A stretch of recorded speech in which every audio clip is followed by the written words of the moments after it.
All right, welcome back everybody. Today we're going to be discussing about module 11 or network management.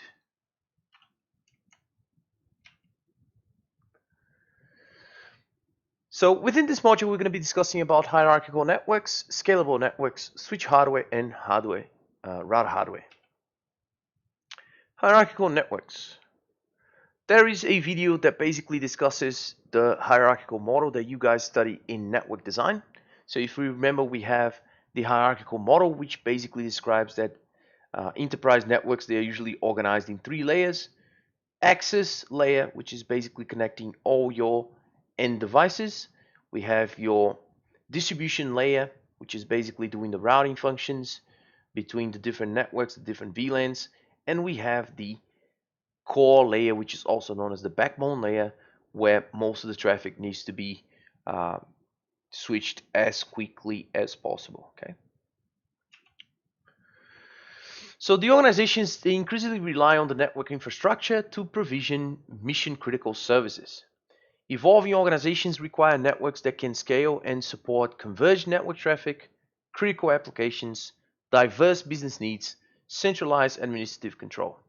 You will hear this word a lot, converged network traffic. This term converged networks came because people actually started to find services that they could basically uh, embed into the networking functions. For example, back in the days, probably over 20 years ago, the phones they used to run in a different infrastructure called the ports, the old phone telephone lines, which were basically RJ11 cables, just 2 wires. That's it. Now, after a while, people actually found out that they could use the computer network infrastructure to transfer VoIP uh, signals. So basically, they found out, oh, maybe we can start sending voice signals through the computer network infrastructure instead of having the separate old telephone infrastructure. And then people started to bring it in more and more functionality to computer networks. So they brought in the VoIP functionality, they brought in the IPTV functionality as well. They kept bringing in stuff into the networks, which basically comprised a converged network infrastructure. Okay. Now, the Cisco borderless network is a network architecture that can connect anyone, anywhere, anytime on any device. So this is the borderless switched network. Basically means you are connected somehow to the network. You are connected. Okay. There are no borders. Now, the hierarchy of the borderless switched network is usually a 3-tier layer or a 2-tier layer. The 3-tier layer is the one that we studied in network design that you guys already know about. It's comprised of 3 layers. The access layer, which is basically where every single one of the end devices is first connected to. We have the distribution layer, which is basically responsible for doing the inter-VLAN routing. Okay, so we have layer 3 switches. They actually are doing the routing as well between the VLANs. And we also have the core layer, which provides us a lot of redundancy and which also provides us very fast forwarding and backup for the links to the internet. Most of the time, this is too expensive. There's too much effort involved into developing something like this. And most of the enterprise networks, they go with a 2-tier layer instead, which basically says that they have a core distribution layer collapsed. So they are combined into a single layer known as the CD layer or core distribution layer. And after the core distribution layer, everything else is just basically the edge routers connecting the enterprise network to the internet. These are the main functions. If you don't remember very well the functions of each one of the layers, the access is the first point of contact between your end device and the network itself. Okay. The distribution layer aggregates all these access layers and is usually responsible for doing the inter-VLAN routing. Okay, segmenting the broadcast domains and doing the inter-VLAN routing. And the core layer, where applicable, is the backbone and connects several layers of the network and provides fault isolation and very high-speed backbone connectivity. The core layer is not usually very seen in enterprise networks. They are mostly reserved for ISPs and huge enterprise networks. So not very common. So this is the 3-tier campus network, and this is the 2-tier campus network.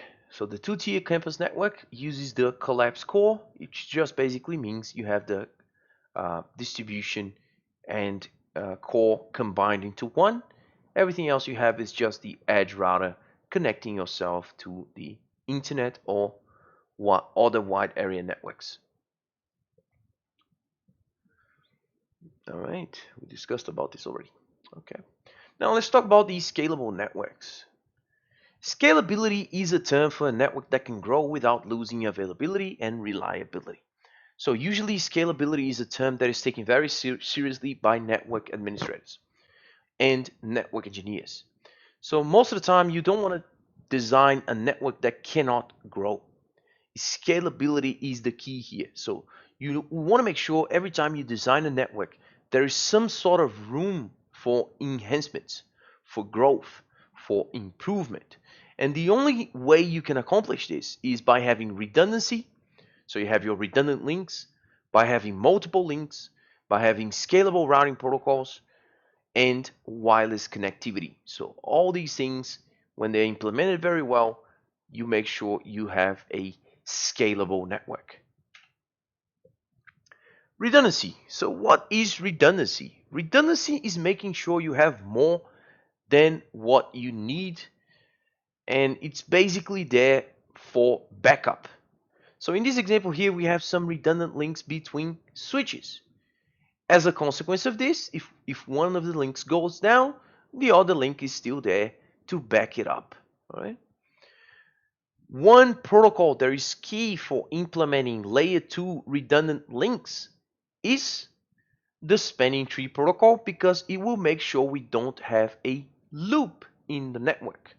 If you remember how spanning tree protocol works, it basically blocks certain connections for certain VLANs so that you don't have a loop, because a loop is a terrible idea for a layer 2 network, because the frame can be traveling through the network forever. Okay, and this can slow down and severely impact your network performance. Solution: spanning tree protocol. A well-designed network also controls the traffic and limit the size of failure domains. So that's the purpose of your network. Whenever possible, you want to make sure you have redundant gateways as well. So that's why we studied in routing and switching about the FHRPs, the first hop redundancy protocols, that allows us to have multiple redundant gateways. Now, this is an example of how we can have increased bandwidth as well to make sure our network is scalable. And that is through the use of ether channels, which basically allows us to combine two physical links into a logical link with a much faster bandwidth. Another way to make sure our network is scalable is by implementing access layer through the use of wireless local area networks and access points, which will basically allows us to connect wireless devices to our network. We also want to make sure we tune routing protocols as much as possible to make sure our network is scalable. One simple example is making sure we segment our OSPF domain into different areas, because remember that every single OSPF area will have a single OSPF database, and this database can get out of hand. If you have too many devices, it's going to look awfully huge and it would then not scale very well. All right, let's talk about some switch hardware. This is how a switch platform looks like. You guys are pretty familiar with this. This is how a switch looks like. The main function of the switch is basically switch the packets, not the packets, the frames. So the switch will basically forward the frames that it receives, and it forwards the frames based on the destination MAC address. The switch will have a database known as the MAC address table, and it will then use this table to forward the frame out of the necessary port. Okay, so it has a mappings of every single device connected to the switch. Okay. These are also switching platforms available. We also have for enterprise environments the Cisco Nexus platform, which provides infrastructure scalability, operational continuity, transport flexibility. It is also very used uh, in software-defined networks as well. We also have the Meraki line from Cisco, which also allows us to manage devices uh, from the cloud. For the service providers, Cisco also has a line of products which include some core switches. Okay, these core switches, they are huge. They are over $200,000 each for the cheap ones. Some of them can go upwards to $1 million or even more. Okay, fetch a little bit more money than everything. Okay, so if you work for a large company, you want to find some reasons why you could do some very nice tax return and get some refund, you can then invest in network infrastructure. You can buy new devices and hopefully you get some cash back in your tax return. All right. When selecting switches, we have to make sure we select the switches that are most appropriate to our use. So we want to make sure if we need a switch which is going to be extremely scalable, we're going to want to go for the modular switches, which allows us to install and uninstall everything in a modular basis. So you want to install another power supply, just chuck it in. You want to remove a power supply, remove it, install a new one. These are the advantages of the modular devices. Of course, the fixed devices, they don't allow us to make any changes. Cool. We also have the special type of cables which is usually used to build something known as a switch stack. A switch stack is a technology that allows us to combine multiple small switches into one single uh, centrally managed switch. So in this example here, for example, we have 1, 2, 3, 4, 5, 6, 7, 8 switches. We can basically use a switch stack cable interconnecting each one of these switches. And in order to manage these switches, because they are now in a stack, we can manage them from the stack master. So we can do all the configuration changes into just one of the switches, and this will be affecting all of them. Pretty cool technology is the switch stackable. Port density is also important. So port density is just basically the amount of ports available in a switch. Of course, the more devices you have in your network, the more ports within a switch you will need. These switches here, they're usually for small to medium-sized enterprises. These switches here, which are usually all modular, they are for uh, large enterprise networks. Of course, even though some switches they have 24 ports, you still find out that some switches cost more than others. And that is because of a variety of factors. A switch is just like a computer. So a switch has a CPU, a switch has memory, a switch has all these internal components. And of course, the better the internal components, the more expensive the switch becomes. The more money you have to pay for the switch. The faster the Ethernet ports in a switch, the more expensive you'll be paying for the switch because you need a better CPU to forward all this traffic. Some switches, they also support the power over Ethernet technology. If you guys remember what a power over Ethernet is, it's basically allowing us to carry electrical signals through the same Ethernet signal. This technology is widely deployed to power up wireless access points. So these wireless access points, they would need to have power supply. So they need power, they need some sort of power, electrical power. But at the same time, they also need a cable for data. So if you would need separate cables for your access point, that would be hard to manage. So with PoE, you can send your power and your data through the same Ethernet cable that is already connected from your switch to your wireless access point. So for example, if you're installing a wireless access point and your switch is PoE and your wireless access point is also PoE, there is no need to worry about bringing in a power cable to your access point. The Ethernet cable will bring both power and data to your access point. Of course, I gave the access point example, but that could be an IP camera as well. Okay. Multi-layer switches, of course, they are more expensive as well because they can also implement some of the functions of a router. For example, forwarding IP packets. Business considerations. Everything is about making a trade-off, guys. Everything. The more money you have to pay, the less money you have to pay for other stuff. So it's always making a trade-off that we discussed when you guys did network design. So we need to consider all these factors because this is the only way we're going to have to find a balance and then make a decision into which device is the most suitable device for a certain application. Router hardware. So here it's very similar thing, right? So the more ports you need in a router, the more expensive, the higher the port density, the more expensive the router is. The faster the Ethernet ports, gigabit Ethernet ports, 10 gigabit Ethernet ports, the more money we expect to be paying for a router. So we do have the Cisco routers for medium to small to medium sized businesses. They include these Cisco integrated service routers or the Cisco ISRs. The Cisco ISRs that we have at CIT nowadays currently include the 1941 series, which is pretty outdated already, so old, over 10 years old. We are getting rid of them. We just bought new devices as well.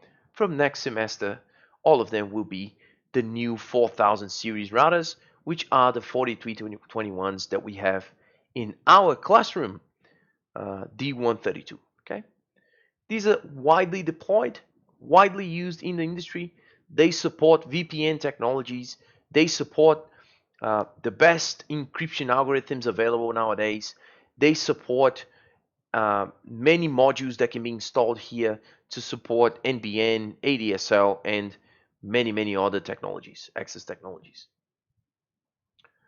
Of course, Cisco routers come in many different shapes and sizes. Cisco has the ASR, not ISR, but the ASR, aggregation service routers, mostly used in the ISPs. So the ISPs, they have these huge routers. Usually they are located in a point called point of presence that the ISP has widespread all over the place. Okay. At this point of presences, you usually find a device such as this, which is the aggregation service routers, which will then allow the customers to connect each one of their routers to the ISP infrastructure. All right, one more example of a door closed, door open router of the 6000 series. And once again, guys, if this device is here, they alone can cost $1,000, $2,000 each. For these devices here, we're talking about $50,000, $100,000, and sometimes even $500,000 upwards. Okay, so these devices are extremely expensive. Now, if you think that Cisco sells these devices to the ISPs for this much money, do you think Cisco is interested in selling stuff to customers, normal customers such as you and me?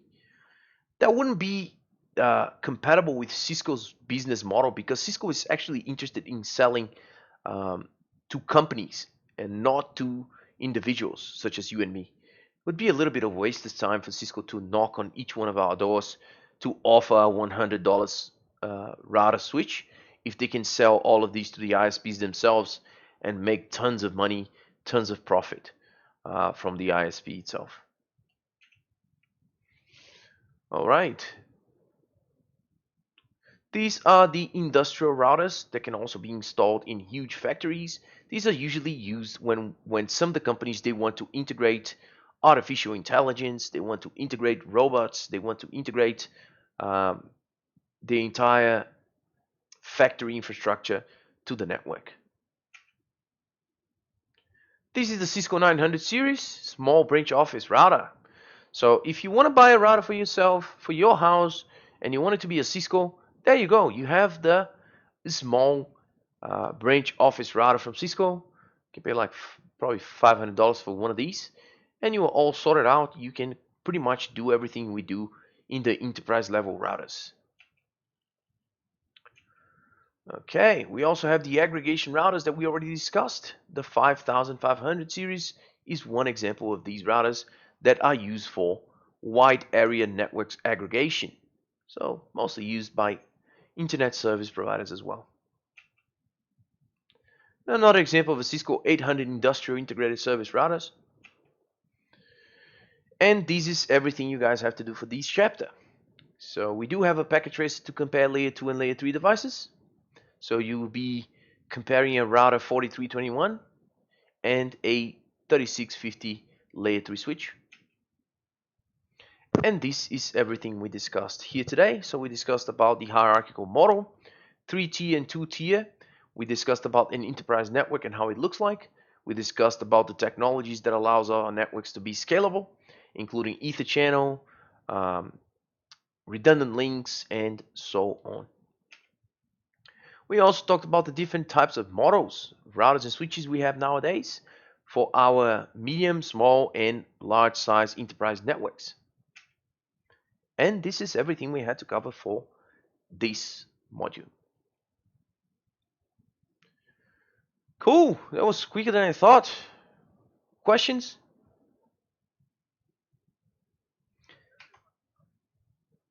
Is everyone well? Are you guys still here? Or are you just dead? Or someone fell asleep? Awesome. Awesome. That was quicker than I thought, man. 1 hour and a half, guys. Not bad. Considering that I still got COVID and I'm not 100%, good.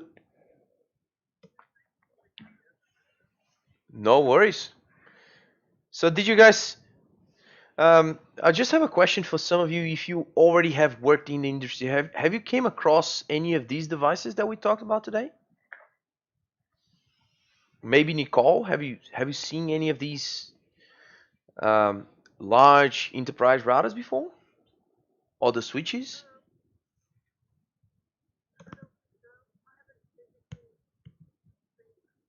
Uh huh.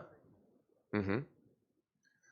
Yeah. So it's very most of them, like I said, they are in the ISP side. So most of them belong to the internet service provider. They're not actually owned by the company. The companies they usually own the medium-sized routers, so the 4321s, 4331s, the ones that we have at CIT. All the other ones, the super expensive ones, they are mostly in the internet service provider side. So if you work for Optus, maybe Telstra, you may come across some of these uh, in your career. Yeah, cool. Any questions, guys?